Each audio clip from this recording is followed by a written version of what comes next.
Chapter 1. A Friend in Need.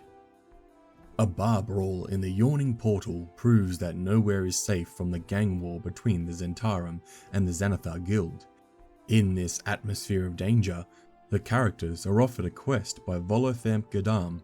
Volo promises a reward if they can rescue his missing friend, Floon, who he fears has been caught up in the conflict. Volo's quest is a straightforward introduction to the streets of Waterdeep, providing the characters with an excuse to explore the city. In their hunt for Volo's friend, the characters might make allies and enemies who can resurface throughout the adventure. Following the completion of Volo's quest, the characters gain a house base with an address in Trollskull Alley, in Waterdeep's North Ward. From their new base, the characters can plot their own course, whether it involves interacting with Waterdeep's people, joining one of the city's many factions, or simply poking around for danger. Where to start? This adventure assumes the characters already formed a party and are presently in the Yawning Portal, perhaps knocking back a pint of Shadow Dark Ale and wolfing down a plate of Quipper and chips. Alternatively, you can begin this adventure as the characters first enter the Raunchous Tavern, or by having them all meet for the first time as Volo hands them their initial quest. Tavern Brawl. As the characters are relaxing in the tap room of the Yawning Portal, a fistfight breaks out. You sit around a sturdy wooden table lit by a brightly burning candle and littered with plates of cleared food and half-drunk tankards. The sound of gamblers yelling and drunken adventurers singing bawdy songs nearly drown out the off-key strumming of a young bard 3 tables over. Then, all the noise is eclipsed by a shout, "Ya pig! You like killing my mates, does ya?" Then a 7-foot-tall half-orc is hit by a wild swinging punch from a male human whose shaved head is covered with eye-shaped tattoos. 4 other humans stand behind him, ready to jump into the fray. The half-orc cracks her knuckles, roars and leaps at the tattooed figure. But before you can see if blood is drawn, a crowd of spectators clusters around the brawl. What do you do? The human combatants are 5 members of the Xanathar's guild, chaotic evil human bandits, and the one with the eye-shaped tattoos on his bold pate is their leader, Krentz. Their foe, Yagra Strongfist, is a half-orc employed by the Zhentarim. Yagra fights for her pride. Getting involved. If the characters choose to join the fray, have everyone roll initiative, but the fight is almost over by the time they push through the rowdy crowd of spectators. Krentz has only 3 hit points remaining and is trying to escape from underneath Yagra, but the 4 other Xanathar guild members are poised to tackle her. Pulling Yagra away from Krentz requires a successful strength check, contested by Yagra's strength check. Yagra thanks the characters if they help her, but is disappointed if they interfered with the fight. Remember how the characters deal with Krentz in this scene. If he survives, the characters might meet him again in one of Xanathar's guild's sewer hideouts. Hanging back. If the characters don't interfere with the brawl, Yagra knocks Krentz out cold, but is then beaten unconscious by his companions. Durnan, the proprietor of the Yawning Portal, points out the door. "Out!" he snarls, and Xanathar's guild members flee carrying Krentz's unconscious form. Trolls and friends. In the 3rd round of the brawl, trouble arises out of the gaping well in the middle of the Yawning Portal tap room. Shouts of alarm suddenly ring out as a hulking creature climbs out of the shaft in the middle of the tap room, a monster with warty green skin, a tangled nest of wiry black hair, a long carrot-shaped nose, and bloodshot eyes. It bares its yellow teeth and howls. You can see half a dozen bat-like creatures are attached to its body, with 3 more circling above it like flies. Everyone in the tavern reacts with fear, except for the barkeep, Durnan, who shouts, "Troll!" The troll, which currently has 44 hit points, has crawled up from the 1st level of Undermountain to feed on tasty humanoid flesh, bringing 9 sturges with it. Once in the tap room, the troll rises to its full height of 9 feet and rolls initiative. The sturges also roll initiative, but only the 3 flying above the troll pose a threat. The remaining sturges are bloated, having drained copious amounts of troll blood, and fly back down the shaft to digest their meal. As the troll regenerates, the effects of its blood loss become less and less apparent. Most tavern patrons and staffers flee or take cover at the sight of the troll. The sturges attack the nearest characters as Durnan draws his greatsword and springs over the bar and confronts the monster himself. As he attacks, he calls on the characters to focus on slaying the sturges, and then douses the troll with lamp oil to set it on fire when it falls. Yagra joins the fight if she's conscious. To any characters who help defeat the troll, Durnan says matter-of-factly, "You fought well." If any characters are reduced to 0 hit points during the fight, employees of the Yawning Portal step forward to stabilize them. Meeting Volo. Once the trolls and sturges are dealt with, Volo pushes against the tide of patrons staying clear of the monster to greet the characters, lavishing praise on them for their bravery, whether justified or not. "You be adventurers, am I right? I could use your help. Let's find a table to talk, shall we?"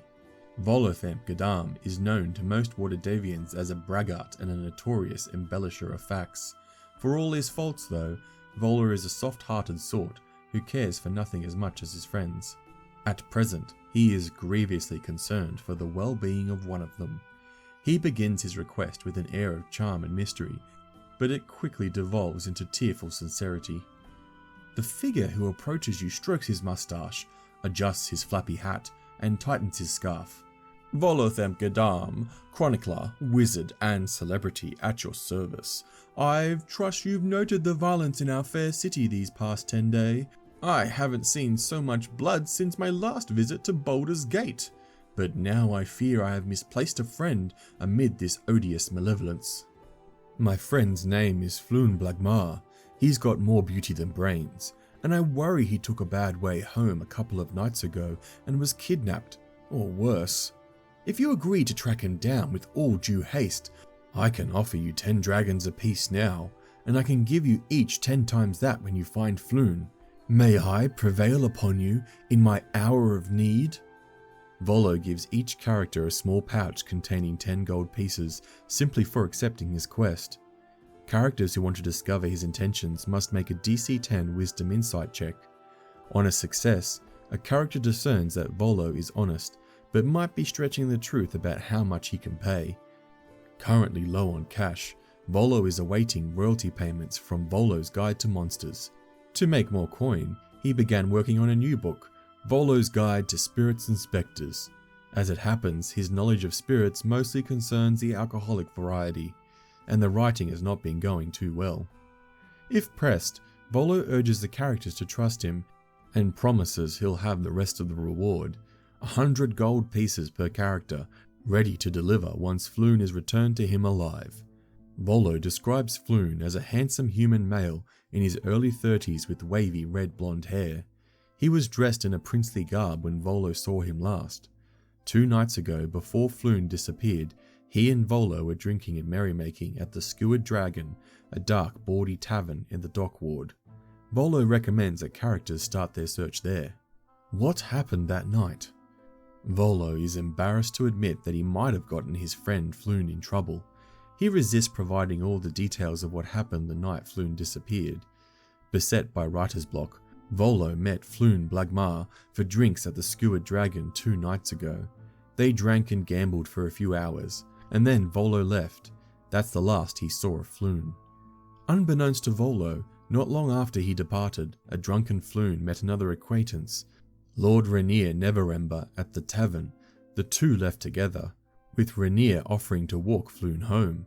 5 Zhentarim thugs working for Erstal Floxen jumped both Floon and Rainier. They took them to a warehouse in the dock ward so that they could question Rainier, the son of Lord Dagalt Neverember, about the whereabouts of the Stone of Galore and his father's hidden cache of dragons. Before the interrogation could begin, members of the Xanathar Guild ambushed and killed the Zent guards in the warehouse. The new arrivals mistook Floon for Rainier and knocked Floon unconscious and dragged him away while Rainier hid and escaped their notice. Floon was taken to a Xanathar Guild hideout in the sewers. A small gang of Kenku was left behind at the Zhentarim warehouse to kill any other Zents who might show up at the warehouse. The presence of the Kenku has prevented Rainier from trying to leave the warehouse. Erstal Floxen. Erstal Floxen works for Manshun, and he is the highest ranking member of the Zhentarim squad stationed at House Gralhund. Erstal is a glorified thug with all the charm and breeding of a snake, but the Gralhunds tolerate him because he feeds them useful information culled from his spies throughout the city. Erstal takes his orders from Manshun's current simulacrum, which comes and goes from House Grelhund by the way of a teleportation circle connected to the circle in Kolat Towers. Erstal is a large, heavy-set man in his 40s. He storms about House Grelhund like he owns the place.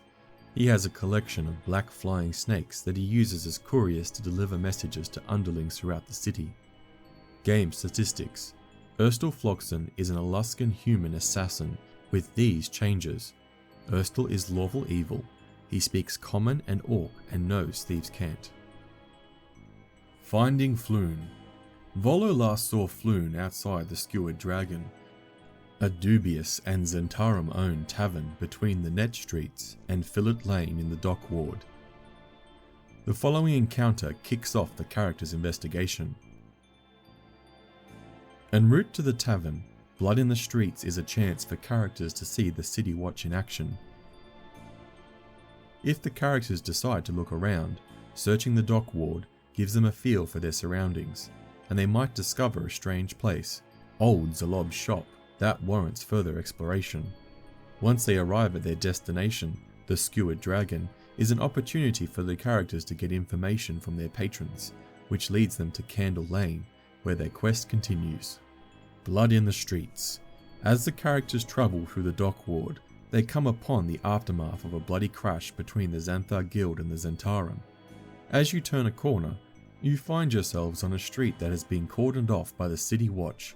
Lying on the cobblestones are half a dozen corpses, seemingly the victims of some terrible skirmish. Watch officers have disarmed and arrested 3 blood-drenched humans and are in the midst of questioning witnesses. One of the officers see you. "Get on," she says. "Nothing to see here." The skirmish that occurred here has nothing to do with Floon's disappearance, but represents an escalation in the conflict between the Zhentarim and the Xanathar Guild. A dozen guards of the City Watch have arrested 3 bandits and are questioning witnesses while waiting for wagons to take away the criminals and the corpses. The survivors of the skirmish have been stripped of their weapons and forced to kneel with their hands on their heads. All 3 loyal Zhentarim agents, employed by Erstal Floxen, are likely to be accused of murder. They coldly catch the eyes of anyone who passes by, but the City Watch won't let characters anywhere near the prisoners. Searching the Dock Ward. The Dock Ward is unsafe. You can set the mood with the following description. Tall, densely packed tenements leave most of the neighbourhood in shadow at ground level. Most of the street lamps have had their glass smashed and their candles stolen, and the smell of salt air and excrement linger as you pass rows of run-down buildings. In the corner of Zastro Street and Fillet Lane is a shop with a particular window display. If the characters check on the shop, continue with Old Zolob's shop. If they don't, they find a tavern without further incident, as described in the Skewered Dragon section. Old Zolob's shop.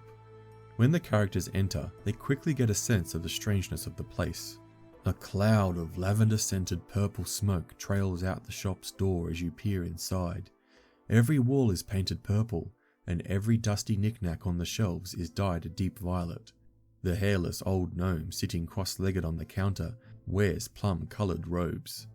His cheeks are decorated with 9 purple face-painted eyes. The gnome lowers a pipe and exhales a cloud of lavender smoke before raising a hand. Hail and well met. Come browse the shelves of the most curious curiosity shop in the world. The shop is named after the stuffed beholder in the window, a fixture that is actually a magical sensor through which Xanathar can peer whenever he wishes. The shopkeeper is a wizened deep gnome who spies for Xanathar's guild. A few years ago, he survived the detonation of a gas spore in Undermountain and inherited some stray beholder memories. Driven by a compulsion to carve out his own domain, the gnome settled in Waterdeep, bought the Old Zolob shop from the previous owner, and tried renaming it after himself. Yet everyone kept calling it Old Zolob's shop.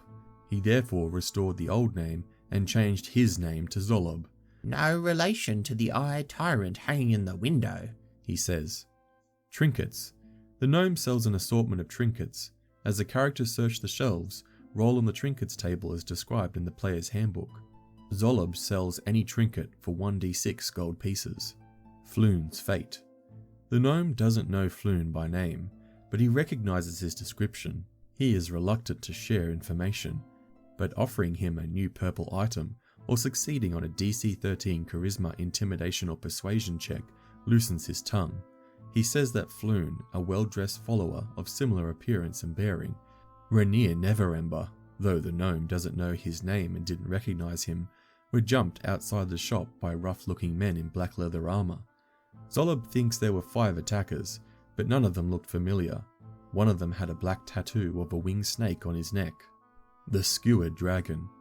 The Skewered Dragon faces an alley that runs between Net Street and Fillet Lane in the Dock Ward, not far from Old Zolob's shop. When the characters approach it, they see the following. The Skewered Dragon looks like a ruin. Both of its front-facing windows are smashed, and a ship's anchor is lodged in the roof. Through the windows you can see a group of haggard patrons drinking from huge tankards. Floon has not been at the Skewered Dragon since the night of his disappearance, and the dive's dockworker patrons are loath to talk to strangers. A bribe, or successful DC 13 Charisma, Intimidation or Persuasion check gets them to open up. Floon's fate. Several of the regulars remember seeing Volo and Floon drinking together a couple of nights ago. After Volo left, Floon stuck around long enough to meet up with another friend, Rainier Neverember, the son of the Waterdeep's previous open lord, Dagult Neverember. Chip off the old block, that one, sneers one patron. Just another spoiled rich noble who likes to rub our noses in it, says another. The two drank and played a few rounds of 3-Dragon Ante before leaving around midnight. 5 men followed them out, and no one in the tavern knows what happened after that. The men who left shortly after Floon and Rainier haven't returned to the tavern since, but they're known to frequent the warehouse on Candle Lane. Look for a snake symbol on the door, says one of the tavern regulars. Candle Lane.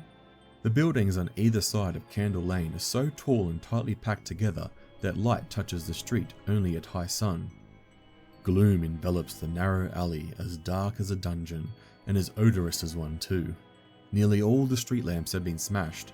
The only light that pierces the darkness is a faint flickering from down the lane, like a distant candle. The flickering comes from one small street lamp still intact on Candle Lane, kept alight by a continual flame spell. A warehouse is directly across the street from the lamp, which illuminates its black-winged snake, the symbol of the Zhentarim, painted above the door's handle. Characters who have ties to the Zhentarim recognize the symbol, while others can recall its significance with a successful DC 10 intelligence check. Zhentarim Hideout. The hideout on Castle Lane, as described at map 1.1, is a ramshackle 2-story warehouse. The Black Network has other sanctuaries in rundown buildings like this one throughout Waterdeep, which means you can reuse this floor plan if you need to have other Zhentarim hideouts. The warehouse stands at the back of an outer yard behind a high fence. The gate on the fence isn't locked. The building's 3 points of entry, a front door, a large warehouse loading door, and a painted over window are locked. The front door has a sliding peephole that can be opened from the inside.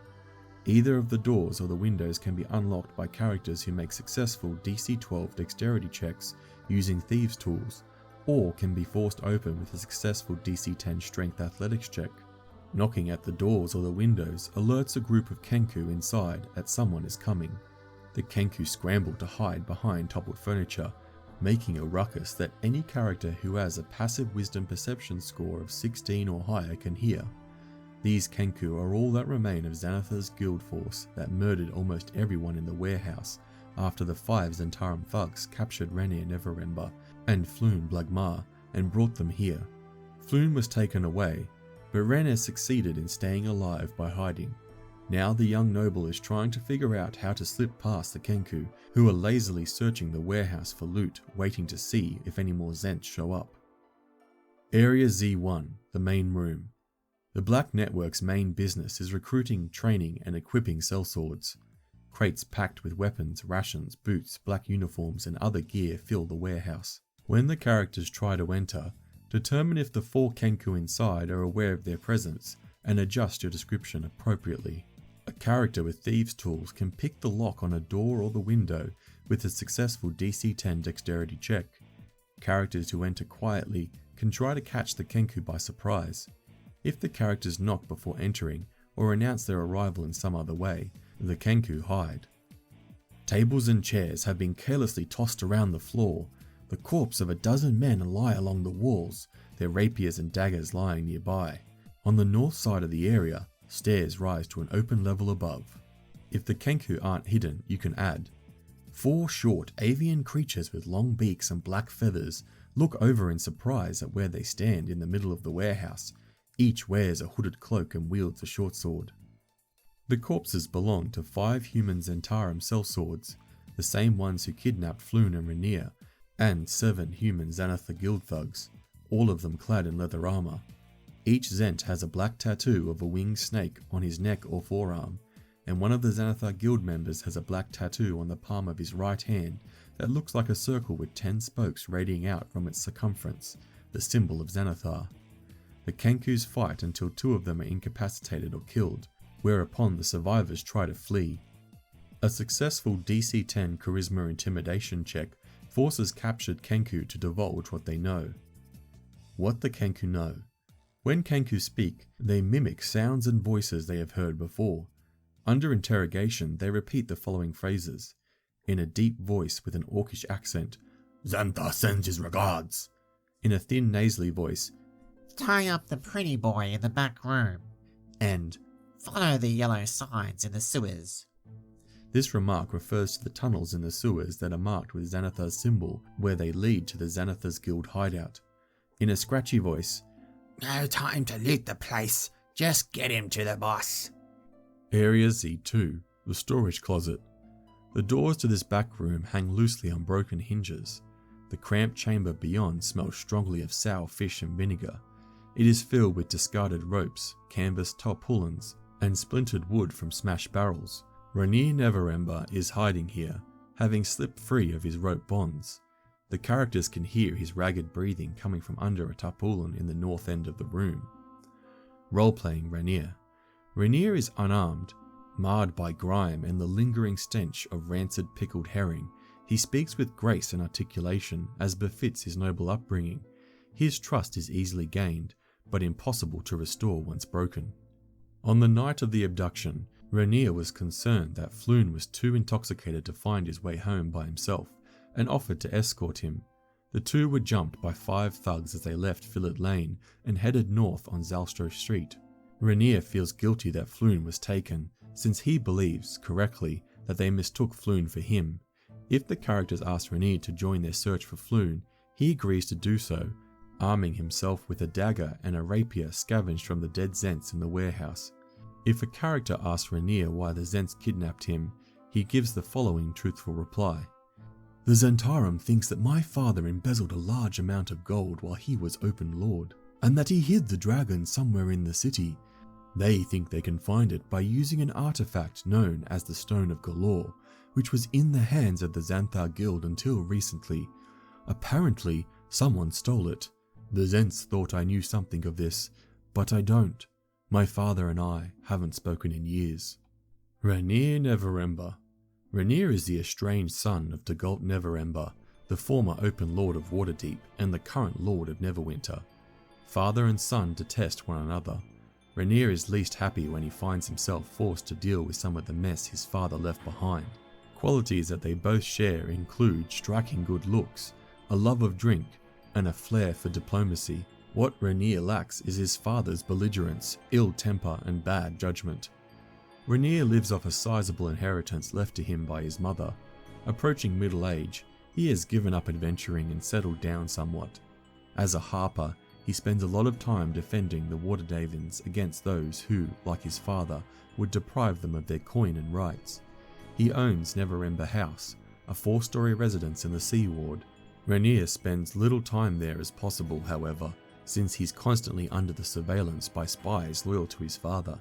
His friends have an open invitation to use the house as they please, while Rainier spends most of his free time in taverns and feast halls. Some believe that Rainier's estrangement from his father is nothing but an act, and anyone who bears a Neverember name is an enemy of Waterdeep. Rainier just shakes his head at such accusations and gets on with his life. He has many powerful friends to watch his back. Game statistics. Rainier Neverember is an Aluskan human who has the statistics of a swashbuckler. With these changes, Rainier is chaotic good, he speaks common. Area Z3, the secret room. This room is hidden behind a secret door that can be found with a successful DC 15 Wisdom Perception check. When the secret door is opened, the characters can hear a faint sound of a bell ringing in the offices above them. Area Z5. Treasure. The Zents have stashed 2 wooden crates here. The first, stolen from the docks, contains 4 wooden frame paintings wrapped in leather. The paintings depict the cities of Luskan, Neverwinter, Silvery Moon, and Baldur's Gate, and are worth 75 gold pieces each. The second crate, stolen from a caravan on High Road, contains 15 10-pound silver trade bars, all black from corrosion, but still worth 50 gold pieces each. Area Z4, the balcony. The open second level is stacked with crates where it overlooked the main warehouse. Characters searching through the crates find all sorts of junk, including moth-eaten balls of cloth, bottles of spoiled olive oil, and hundreds of pairs of wooden-soled sandals that were all the rage last summer but are now out of fashion. None of this junk is valuable. Area Z5, the offices. The upper floor contains a suite of offices that get little use by the Zents. The rooms have desks, chairs, and bare shelves covered with dust and draped in cobwebs. Harmless rats skitter about. Mounted above each office door is a steel alarm bell. The bells are connected by wires to the secret door in Area Z3, and they ring loudly when the door is opened. Treasure. A character who searches the office finds an unused paper bird. Paper bird, wanderer's item, uncommon. After you write a message of 50 words or fewer on this magic sheet of parchment and speak a creature's name, the parchment magically folds into a tiny paper bird and flies to the recipient whose name you uttered. The recipient must be on the same plane of existence as you, otherwise the bird turns to ash as it takes flight. The bird is an object that has 1 hit point, an armor class of 13, and a fly speed of 60 feet with a dexterity of 16. The watch arrives. Shortly after the characters find Rainier, the captain of the city watch, Heist Staget, a lawful good male Aluskan human veteran, leads a dozen veterans to the warehouse. Having received a report of suspicious activity, they barge in and try to prevent anyone from leaving. Kenku that are still alive and present are taken into custody, and it doesn't take long for the city watch to conclude that the dead men are members of the Zhentarim and Xanathar's guild. Since violent encounters between the two factions are becoming ever more frequent, while the constables search the warehouse, Captain Staget questions the characters. Captain Staget is an upright man who helps keep the peace in the dock ward. Every shopkeeper, guild member, innkeeper and tavern keeper in the dock ward knows him, and most respect him regardless of their opinions on the city watch in general.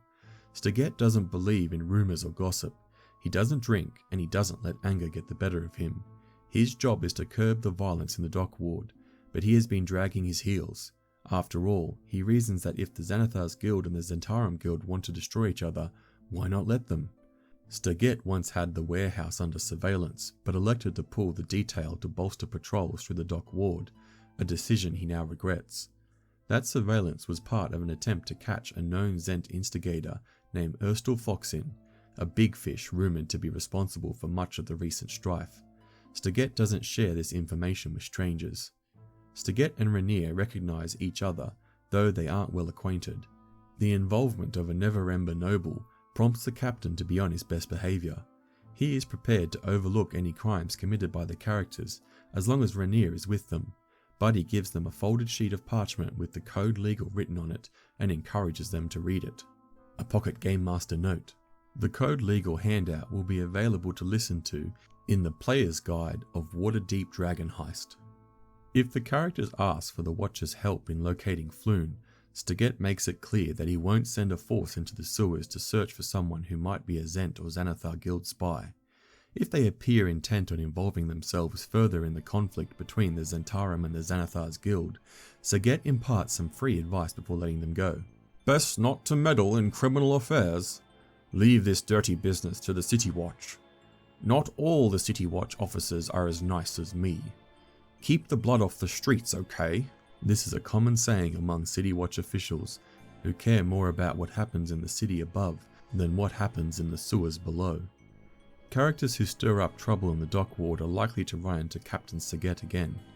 Though he is secretly pleased to have adventurers doing some of his work for him, He can't let them overshadow his own efforts to keep the peace without risking a reprimand from his superiors. Tracking Floon. At this point, the characters likely know that Floon was kidnapped by Xanathar's guild members, who mistook him for Raynar Neverember, and that he was taken to a hideout in the sewers. If the characters didn't learn from the Kenku where Floon was taken, asking questions of the locals can reveal that many people saw him being dragged off. A successful DC 15 intelligence investigation check, or 5 gold pieces in bribes, allows the characters to trace the kidnapper's path through the back alleys to a circular metal cover inset in the pavement. The cover is easily lifted, revealing a ladder down to the sewers. Navigating the sewers. The sewers have no natural light. Characters without dark vision need light sources to see. Putrid steam flows along this sewer tunnel, which leads in 2 directions. In one direction, you see a tiny symbol drawn on the wall in yellow chalk, a palm-sized circle with 10 equidistant spokes radiating out from its circumference. The hideout of Xanathar Guild operatives who snatched up Floon is deep in the city's labyrinthian sewers. At every location where characters must make a decision about which direction to go, a symbol scrawled in yellow chalk, a stylized representation of Xanathar, is marked next to the tunnel that leads in the right direction. The symbols are erased by members of the Xanathar's Guild or the Dung Sweepers Guild every few days, but these markings have yet to be removed. Gazer Guard. Before arriving at the Xanathar Guild hideout, the characters have an encounter in the sewers. After an hour of following signs through the tunnels, you come to a 3-way intersection where a ladder leads up to a stone shaft capped by a circular metal cover. One of the familiar chalk symbols is marked on the wall nearby, and floating near the symbol is a spherical grapefruit-sized creature with a bulging central eye and 4 stumpy eye stalks. It bares its teeth at you. A hostile gazer that is in league with Grumshar, the local Xanathar guild boss, guards this intersection. Once the characters defeat it, they can press on, following the corridor where the chalk symbol is located. They reach the hideout after following the correct tunnel for 5 minutes. Ladder. Characters who climb the ladder and push open the metal cover find themselves in the cellar of a spouting fish, a tavern in the dock ward. Xanathar Guild Hideout. The Xanathar Guild has hideouts throughout Waterdeep sewers. The floor plan of this locale can be reused for other hideouts. The boss of this hideout is a half-orc named Grumshar. When the characters arrive, Grumshar is interrogating Floon Blagmar in Area Q7. His display of torture techniques is a ploy to impress his other guest, a mind flayer named Nilhanor. All the doors in the hideout are unlocked. Grumshar assumes that only those who have guild business will be able to find their way here. Nilhanor. The illithid Nilhanor works for Xanathar, spending its days creating intellect devourers and setting them loose in the sewers of Waterdeep. Each intellect devourer attacks the first humanoid it encounters, using its victim as a puppet to spy on the city and relay information back to Nilhanor. Occasionally, the intellect devourer is instructed to seek out a particular kind of target, such as a member of the city guard or city watch. Sometimes its instructions will include orders to capture a specific Waterdavian and bring them to Skullport, where they can be enslaved or ransomed. Nilhanor has an alien mind and considers itself Xanathar's equal, and has no interest in supplanting the Beholder, however, preferring to operate in the shadows and pursue its own fell schemes. Game statistics. Nilhanor is a mind flayer. Area Q1, the central hub. The characters approach this area from the east, slogging through 1 feet deep water and sewage.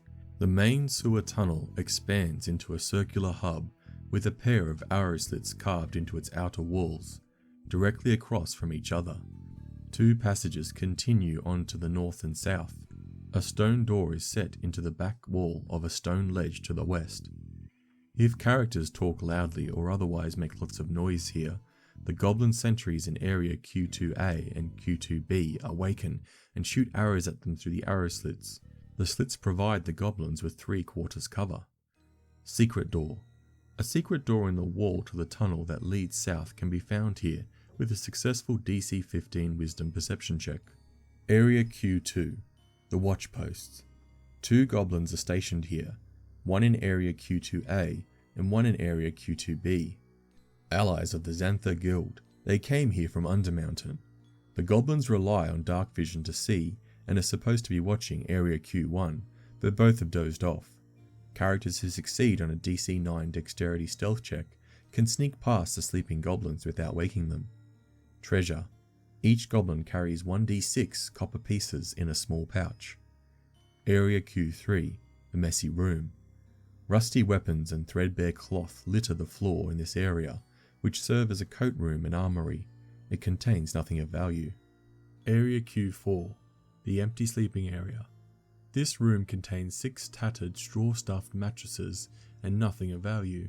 If the occupant or occupants of Area Q5 have not been dealt with already, the characters hear the sounds of activity in the room through the thin wooden door that separates these 2 chambers. Area Q5, the sleeping area. This room contains 6 tattered straw-stuffed mattresses and a hostile member of the Xanathar's Guild, a duergar named Zemk.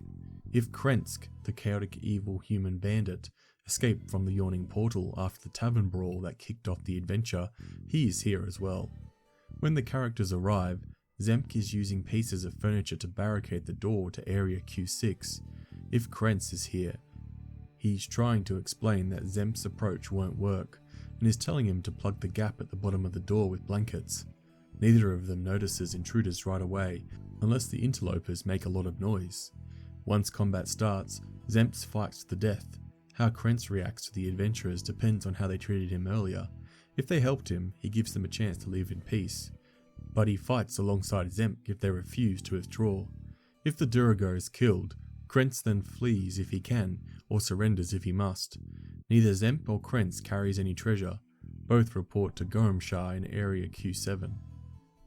Area Q6, the lavatory. This room has a hole in the floor that opens into a cesspit. A grey ooze has emerged from the pit and killed 2 goblins that were sent into the room to dispose of it. The goblins' bones float amid the grey ooze's form, and their pitted weapons lie on the floor nearby. None of the gear is salvageable. Area Q7, the boss fight. Threadbare curtains hang on the east wall of a long hall, in the middle of which is a muscular half-orc in dingy robes, standing with his foot on the chest of a male human with wavy red blonde hair. Fire burns around the orc's clenched fist, and his victim cries and squirms helplessly beneath him. Seated on a raised platform to the south is a nightmarish figure wearing black robes. He has large white eyes and rubbery purple skin, with 4 tentacles encircling its inhuman mouth. It cradles and gently caresses what looks like a disembodied brain with feet. The tentacled creature is Nilinor, a mind flayer that is caressing an intellect devourer. Upon seeing the adventurers, Nilinor rises from the stone chair, sets its pet down, and glides across the room, intending to leave through the double door in the west wall. The mind flayer expects Grumshar and the intellect devourer to cover its escape. Nilinor carries a 3-inch diameter stone orb carved to resemble an eyeball, similar to what one might see at the end of a beholder's eye stalk.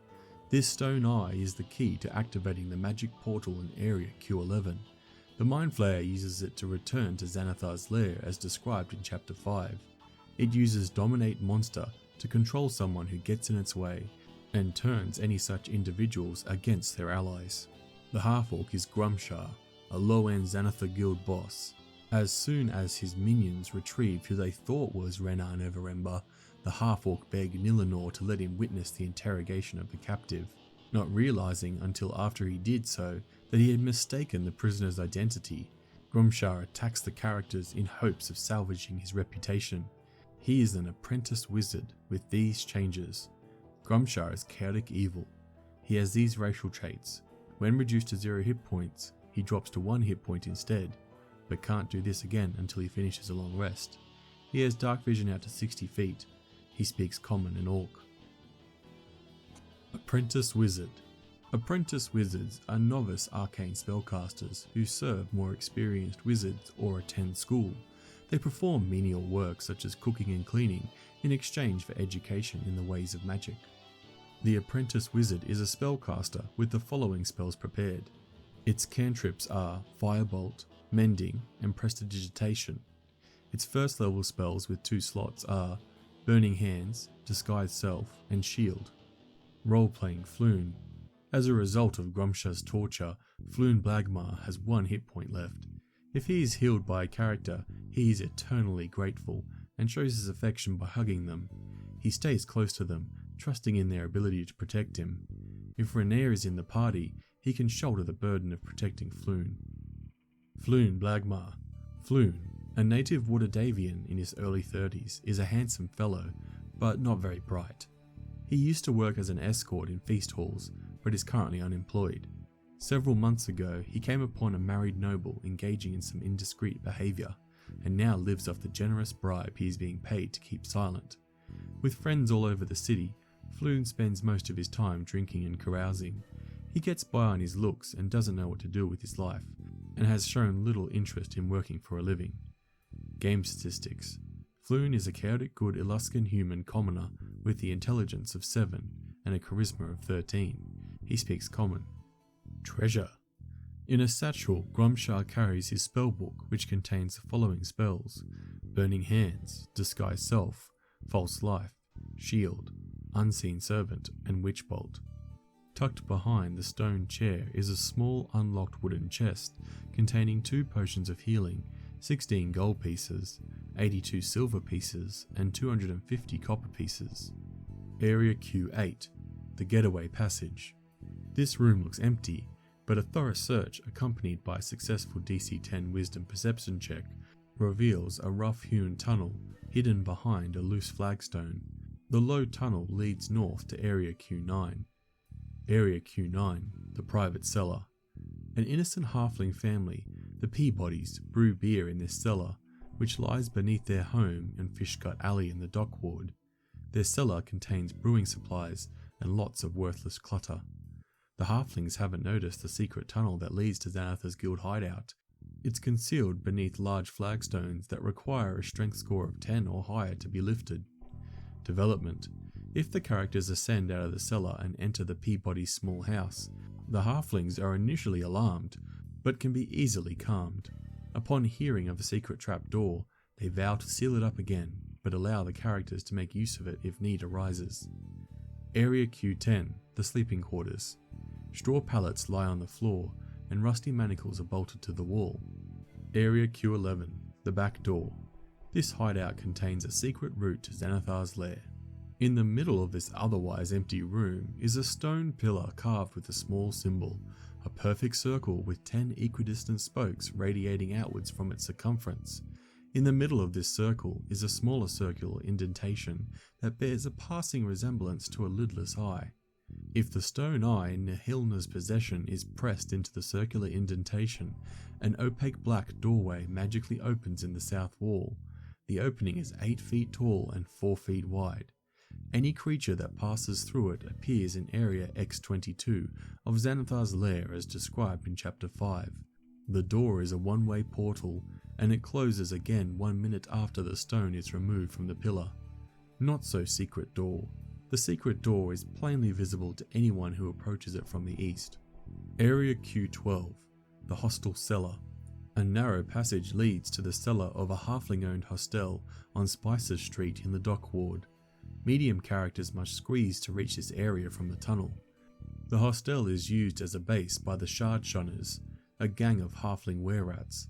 They are aware of the Xanathar's guild hideout, and the 2 gangs are tenuous allies. Roscoe Underburrow, a Shard Shunner in hybrid form, guards the cellar. He hides in the northwest storeroom, ready to jump out and scare away anyone who heads for the stairs. Not eager to commit murder, Roscoe allows retreating characters to flee back to the sewers. He is a were-rat with the following changes. Roscoe is small and has 27 or 66 plus 6 hit points. He has these racial traits. He can move through the space of a medium or larger creature. He has advantage on saving throws against being frightened. He can speak common and halfling, and he knows thieves can't. Development. If the characters defeat Roscoe or slip past him, they can make their way up to the hostel, which caters to a mostly halfling clientele. With none of the other Shard Shunners currently present, the characters are greeted warmly by staff and patrons, who point them in the direction of the nearest bathhouse. Completing Volo's quest. Returning to the Yawning Portal with Floon Blagmar in tow marks the end of this introductory quest. All that remains is for the characters to collect their reward. Rewards. Volo is drinking alone in the Yawning Portal while anxiously awaiting news of Floon's fate. He springs up and runs to embrace the characters and his friend as soon as he sees them. A good deed. If the characters reunite Volo with Floon, Volo gives a rather sheepish look as he explains their reward. I confess I have a few coins to spare, but never let it be said that Volo reneges on a promise. Allow me to present something much more valuable. He holds out a scroll tube. The deed to a remarkable property here in Waterdeep. We'll need a magistrate to witness the transfer of ownership. I'll arrange a meeting with one after you've inspected the estate and deemed it satisfactory. The tube contains a deed to Trollskull Manor, a historic building in the North Ward that characters can claim as their home base. The deed has been notarized and appears legitimate, because it is. Volo recently bought the property because it is rumored to be haunted, and he was hoping that investigating it might yield a chapter for his next book, Volo's Guide to Spirits and Spectres. If the characters accept their reward, Volo sets up a meeting with a tiefling magistrate named Kylene Silmerheave. The brief session takes place at a courthouse in the castle ward at High Sun. Magistrate Silmerheave witnesses the transfer of the deed, rendering the new ownership official, with the impatience of one who has more important matters to attend to. She also collects an estate transfer tax of 25 gold pieces, which is normally paid by the new owners. If the characters can't afford this fee or don't want to pay it, and they have befriended Rainier Neverember, he makes sure that Volo has a pouch of coin to cover the expense. Fine friends. Volo, Floon and Rainier all express their gratitude through camaraderie. If the characters need to call upon their new friends for an occasional favour, any of them are happy to oblige. Floon has little to offer the characters, but friendship with Volo and Rainier has its perks. Volo knows the best places to eat and find merriment. He can also give the characters a tour of Waterdeep. If the characters accept his offer, share the information in Chapter 9, Volo's Waterdeep Enchiridion, with the players. A pocket game master note. Volo's Waterdeep Enchiridion will be explained in the Player's Guide to Waterdeep Dragon Heist. Dungeon masters looking to learn general information about Waterdeep should look there, and if it's appropriate, show it to their players as well. Although Rainier is estranged from his rich and powerful father, he still has friends in high places, including the Harpers, who can come to the character's rescue if they need it. If the characters are looking for an audience with influential persons in Waterdeep, Rainier can set up meetings with Mert, Ramilla Haventree, or just about any other Waterdavian noble if he thinks the characters will comport themselves well. Level advancement. If you're using milestone level advancement instead of tracking experience points, the characters advance from 1st to 2nd level when they return to Volo after having explored Xanathar's Guild hideout.